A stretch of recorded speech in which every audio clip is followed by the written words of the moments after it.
Story in one of the Upanishads, the Brahma-Vaivarta Upanishad, of Indra, this god who is the counterpart, really, of Yahweh. He is the god patron of a certain people and of historical life and time, with all kinds of rules for people to live by and that sort of thing.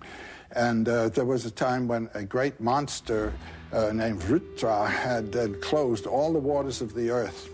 And so there was a drought, a terrible drought.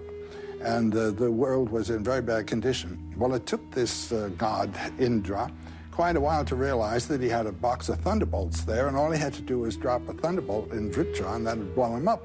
And when he did that, of course, he blew Vritra up, and the waters flowed, and the world was refreshed. And he said, what a great boy am I. So thinking, what a great boy am I, he goes up to the cosmic mountain, which is the central mountain of the world. And so he decided he would build a new world up there, a new city, and particularly his palace was going to be a palace worthy of such as he. So he calls Vishvakarman, the main carpenter of the gods, and gives him the assignment to build this palace. So Vishvakarman goes to work, and in very quick order he gets the palace into pretty good condition, and Indra comes. But every time Indra arrived, he had bigger ideas about how big and grandiose the palace should be. And finally Vishvakarman said, my gosh, he said, we're both immortal, and there's no end to his desires. I'm caught for life. So he decided to go to Brahma, known as the creator, and complain. Well, now Brahma sits on a lotus. This is the symbol of divine energy and divine grace.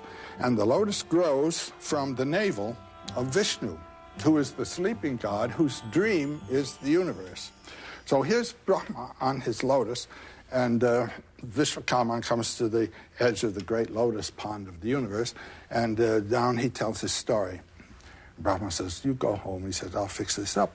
So next morning, at the gate of the palace that's being built, there appears a beautiful blue-black boy with a lot of children around him, just in admiration of his beauty. So in comes the boy. And Indra on his throne, he's the king god. He says, young man, welcome. And what brings you to my palace? Well, says the boy with a voice like thunder rolling on the horizon, I've been told that you're building such a palace as no Indra before you ever built. And he said, I've surveyed the grounds and looked things over. It seems this is quite true. No Indra before you has ever built such a palace.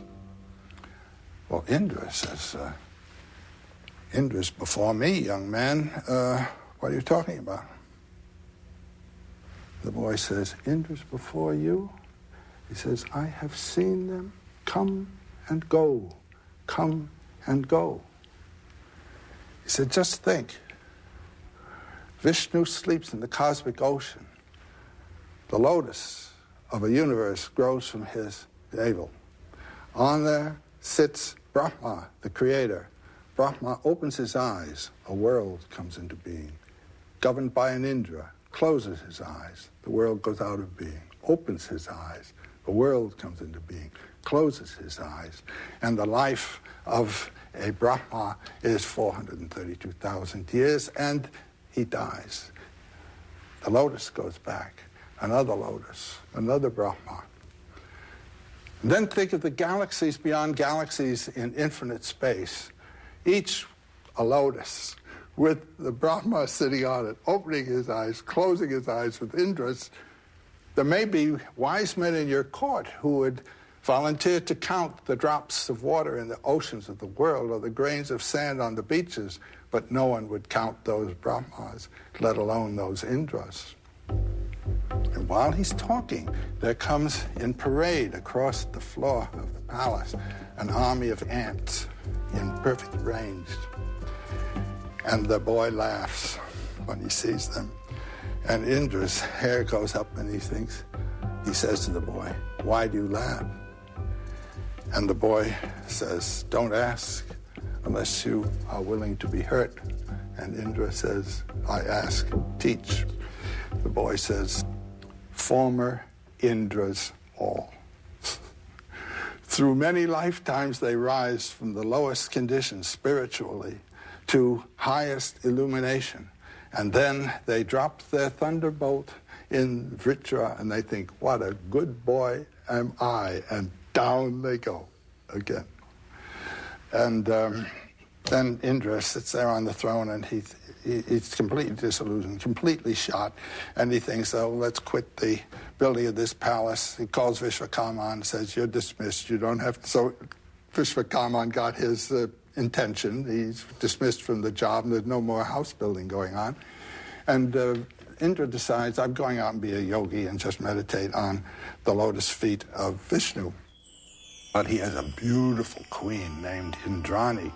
And when Indrani hears this, she goes to the priest, the chaplain of the gods, and she says, now he's got this idea in his head. He's going out to become a yogi.